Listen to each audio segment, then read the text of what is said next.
Yo, we're back with a bang, man. Today's podcast is going to be focused mostly on Iceland, as you can probably tell from the opening chant. That was the Icelandic chant that everyone seems to be obsessed with these days, at least everyone who's been watching. And man, what a meteoric rise they've had. It's just been an unbelievable tournament for them so far. And I honestly did not even expect them to pose as much of a challenge as they did. Just because after their first game against Portugal, I thought, okay, fine, whatever. And towards the end of their qualifying campaign, they sort of petered off a little bit. So I didn't think they would really make much of their chance. But shit, they've blown everyone's mind. I don't think hardly anyone could have predicted this. I'm gonna post this clipping I recorded when I was watching the match with a friend, and this is a short clip of me and my friend reacting to after Iceland took the lead against England, and I'm just gonna post it.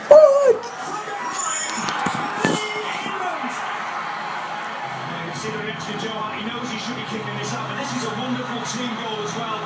Getting that equaliser so early, the confidence has been bred back into the Iceland side. We see Simonsen who's been pinned in by Raheem Sterling, bursting a goal down that What right a side to fucking goal! I can't believe They this. should play like an England did, a defence of just standing off, allowing Sigurdsson to get What the fuck is that keeper doing, man? international football. You simply can't do that.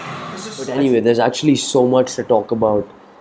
The reason why I haven't been posting as regularly for the tournament as I thought I would be was because I was honestly disappointed with the group stages. But now that I look back, I think that's what tournament football is about. Group stages are meant to be unpredictable, and and tournaments are meant to be unpredictable. Apart from the fact that 100% that Italy and Germany are going to perform, because they're just tournament teams and they're the most consistent teams in all of international history.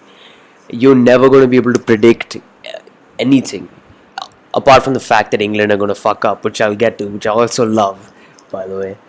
But that's the best part about tournament football, and I've had my problems with this tournament so far and the structure of it and all, but I've reverted my stance on that, because the reason why I like this structure now is because it gives everyone a fair shot. Like, you have Poland, Portugal, and Iceland in the last 8, which literally nobody could have predicted that, and that's a good thing, because otherwise, if you have the same last 8 in every tournament, then it just kind of becomes a little repetitive, unless like there's in Belgium that comes out a golden generation of players that helps take a team forward. But even that is predictable. What I mean is, everyone would have predicted Belgium to be in the last 8, but nobody could have obviously seen their rise from the past 5-6 years of their football. But literally nobody could have seen these teams being in the last 8, and that's what I like about how this tournament's structured so far. I have my personal opinions against certain teams. Like, I fucking hate Portugal, and that Portugal-Croatia game was just absolute shite. It was a 120-minute game of just trash. There was nothing that happened. Both teams were just cautious. Both teams seemed bereft of ideas of how to attack.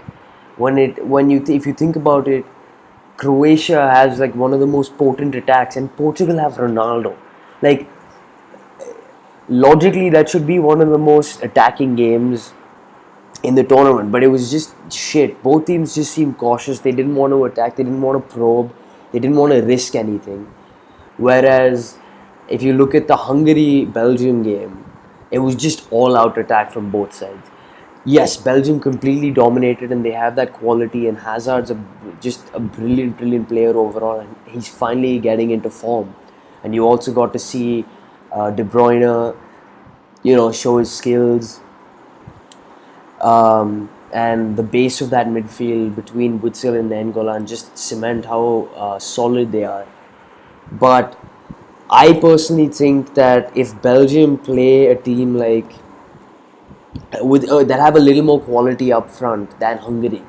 Hungary have shown this entire tournament that they're an attacking side, but if you've noticed in their games, they've been very wayward with their chances, with taking their chances. They've scored a lot of goals and they won the games and stuff, but that again, it comes down to lack of quality in the teams that they were facing.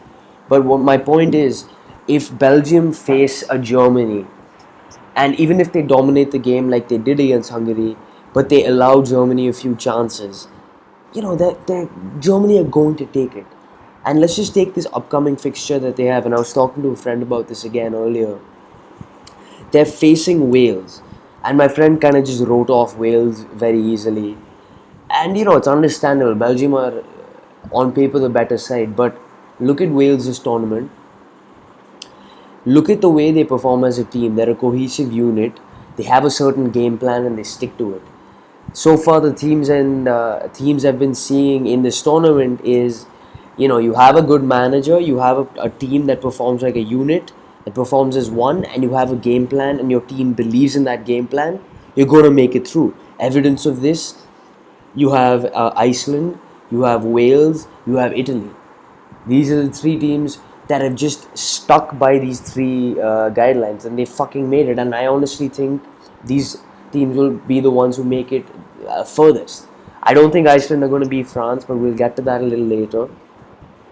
I think it's not going to be as easy of a game as everyone is predicting between Belgium and Wales. I think if you give Wales those 2-3 chances up front, they will fuck you up because you have Bale and you have Ramsey, and Ramsey's had a ridiculous tournament so far. Joe Allen is this really weird player who just snuck in under the radar this tournament, but he's been the link between between the Wales defense and Bale and Ramsey.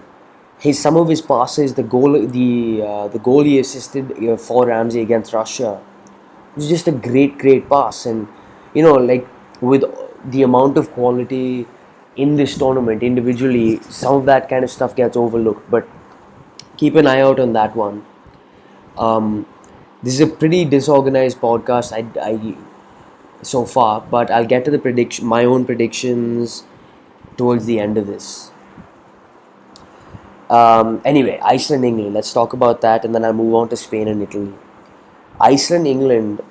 First of all, I'm happy for so many reasons because I wanted Iceland to do well. I've loved. I just been obsessed with Viking culture, and it's a weird reason to support these kind of teams. But I just loved. I just loved Iceland throughout qualification, and I fucking hate England, which just makes me, which just adds weight to my support for Iceland. But there's one thing in that game, post the game, the analysis that I was listening to that it really made a lot of sense, was that, which again it goes back to what I was talking about earlier, which was, teams with plans. Iceland had a plan. They were going to frustrate England, take their chances, go up forward in numbers. Similar to Italy, Spain. But what the difference between Italy, Spain and Iceland, England was, when England had the ball, they just looked scared. They looked panicked. They didn't know what to do. And there's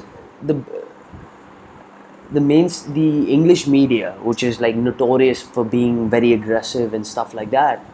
They would have highlighted this by now because it's mostly British media, and they would obviously, everyone's pissed off. They're gonna react emotionally, but they're gonna be spot on in their analysis, and you will see this all over. That England just didn't have that cutting edge, which to me is just silly because you look at their players. They have Vardy and Kane, which again on paper which should mean one of the most potent striking forces in all of Europe. But this again goes back to what I've been talking about a lot before, which is the Premier League is overrated as fuck, the English team have always been a bunch of overpaid poofs who the media seems to write up as, you know, the top favorites, blah blah blah blah blah. But the truth is, they've always been a bunch of underperforming fucking Nancy boys, man. They don't do anything. And this team, you know, the new golden generation, blah blah blah blah blah. We've heard this before. They were never going to do anything else unless they have a manager who is willing to take risks.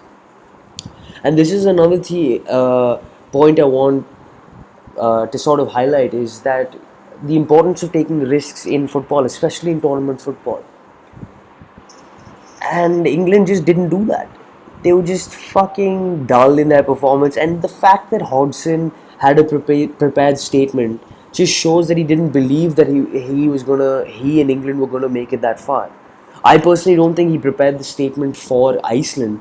I just think he had it prepared for the tournament, so that whenever they lose, he was gonna come out and say this. Which is it just shows the short-sightedness of his thinking. So that's England. Now coming back to the whole idea of taking risks. If Croatia had taken risks against Portugal, they would have made it through. Portugal are not a good team. They've got the luck of the draw on their side, so I think they could possibly make it to the semis. But this also applies to Poland. If Poland play a little more attacking, a little more flair football, which you know they can because they've got the personnel, you know, they're going to give Portugal a tough time. The reason why I don't think Portugal will do this is because they seem like a very defensive unit and a defensive side, which again is just doesn't make sense. It doesn't add up, because you've got a very, very compact midfield, good individuals, and get them playing free-flowing football. And then you have Ronaldo and Nani up top. It doesn't make sense to be a defensive unit. They should be one of the most high-scoring teams in the tournament, but you know, they're just not. And the same thing about risks applies to Spain and Spain and Italy. Italy had a game plan. They stuck to it. They played as a unit. They played as a team. They believed. They had the desire. They had the passion, and that passion was not personified in that moment when Conte just fucking kicked the ball away. Like, it's frustrating as an opposition fan, but you can't. You have to look at yourself first. And if you look at Spain, they were just shite. Like, what I again don't understand about the media is how short-sighted they are. Spain were all right against Czech Republic. The reason they broke them down was because in the end, the Czech Republic didn't have the quality in defense to hold them off for the entire course of the match. They played Turkey. Okay, they're not to be considered a decent team or a competitive team.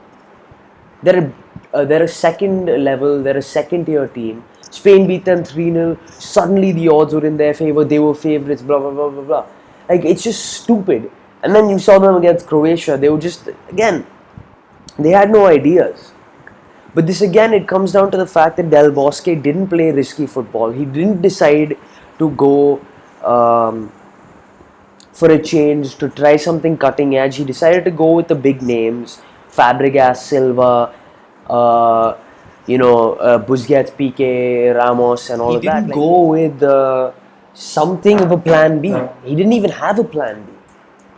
I was thinking about this. Instead of, like, Nolito and Morata was supposed to be his cutting edge, right? But when you have three very similar players in the form of Silva, Iniesta, and Fabregas, there's too much quality. It's too many cooks. And it fucking ruined the fucking broth, if you saw that game. So, you know, I have a lot of in-depth analysis into Spain, and I may do a podcast later just analyzing Spain and drawing the parallels between Barcelona. And the podcast I did right after Barca lost to Atletico talks about a lot of the things that can be directly applied to the Spain team. I put the podcast into the. I put that podcast in the description, and so if you want to give that a listen, go ahead. And finally, predictions. I don't want to spend too much time talking about the Germany and France games because it was pretty obvious that they were going to come out, and their style of football ensures that nothing unpredictable is going to happen to them against teams like Republic of Ireland and Slovakia and second tier teams like that. Anyway, Final Four I predicted earlier was gonna be was Wales, Germany, France, and Italy. Oh, sorry, Wales, Italy, France, and Portugal. But now I'm going to go back on that and say that it's going to be Belgium, but they're not going to make it through that easily. Wales will put up a fight. Italy, Germany, I think is going to be the hardest to call. Germany are just such a well-oiled machine in the way they play. Like, you take off one individual and you bring in another, and it's still smooth sailing for them. And it comes down to the German hardworking culture that they have or whatever, but it also comes down to the fact that their quality and they enjoy playing their football. But at the same time, everything I just said can be applied to the Italian team. And I often think that the psychological effect of not having won against a team for the past 8 fixtures or whatever is a little overrated, and Germany haven't beaten Italy in a while in a competitive fixture. But every match should be taken individually, and this is probably going to be one of the most entertaining matches we've seen so far. But I will go with Germany, just snagging it. I want Italy to go through because I'm I've been drawn into that the passion of Conte that he has, and just the fact that everyone wrote off Italy from the start. Now I want them to go through all the way and make it. And it would give me no greater pleasure if Italy beat France in the semis, and it'll be a repeat of that 2006 final, but it'll be in France, so it'll have so much more of an impact. So yeah, that's that. My prediction for the entire tournament is that it's going to be Germany that takes it because they're just too good, and the final is going to be Germany-Belgium. But we'll see what happens. We'll see what happens. Let me know if you have any comments, and please subscribe, share this with friends, share this with other football fanatics, and tell me if my opinions fucking suck and you fucking hate me, and I just want feedback. So share whatever thoughts you have and subscribe. Cheers, I'll see you guys soon.